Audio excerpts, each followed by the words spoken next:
नमस्कार दोस्तों। आज की सभा में आपका स्वागत है। आज मैं आपको बतलाऊंगा नींव पूजन का विधि का भाव।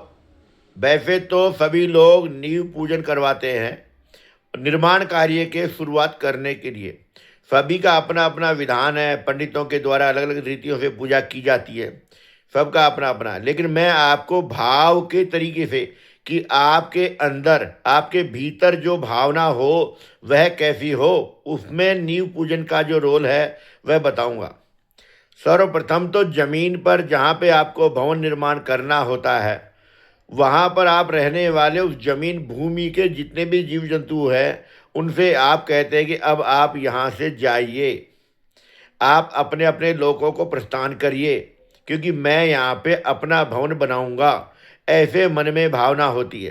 तो उनको दूर करने के लिए सर्वप्रथम जो खड्डा खोदा जाता है, नींव का स्थान बनाया जाता है, पंडितों के द्वारा अलग अलग स्थानों पे अलग अलग विधियाँ होती हैं।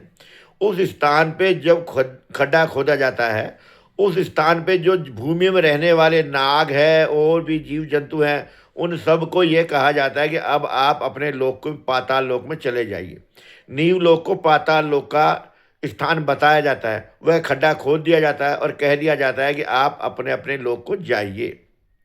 ऐसा भाव रख के वहाँ पे जल का लोटा रख दिया जाता है। उसमें नाग नागिन का जोड़ा और भी जल में रहने वाले सरीसृप जो है, कछुआ है, मछली और भी जीव जंतु है, मकर है, इन सबको उस स्थान में कलश में रख दिया जाता है और कहा जाता है कि आप अपने लोक में जाइए, यह भूमि अब मुझे रहने को चाहिए और मैं इस पर निर्माण कार्य करूँगा।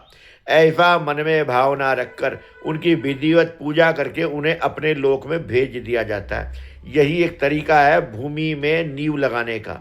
उसके पश्चात विश्वकर्मा जी का पूजन किया जाता है। जो निर्माण कार्य करेंगे उन्हें कहा जाता है कि सुंदर भवन का निर्माण करें, ताकि हम सुखपूर्वक इस मकान में, भवन में रह सकें।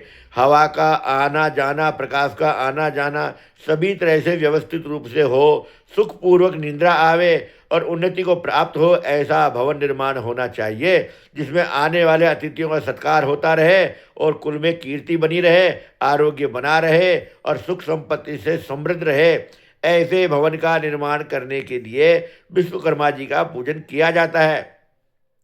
फिर उसके पश्चात विश्वकर्मा जी के आदेश के अनुसार पंचमहाभूत 5 पत्थर के रूप में नींव में स्थापित किए जाते हैं, जिनसे उनकी पूजा कही जाती है। उनको विधिवत पूजा करते हैं।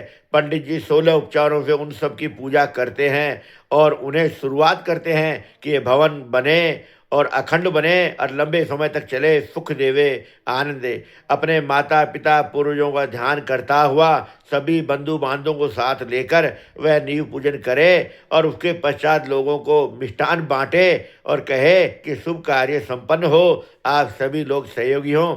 ऐसा मन में भाव रखता हुआ नींव पूजन करे और आनंद को प्राप्त करे। फिर बंधन करे, फिर निर्माण कार्य शुरू करे। जय श्री राधे।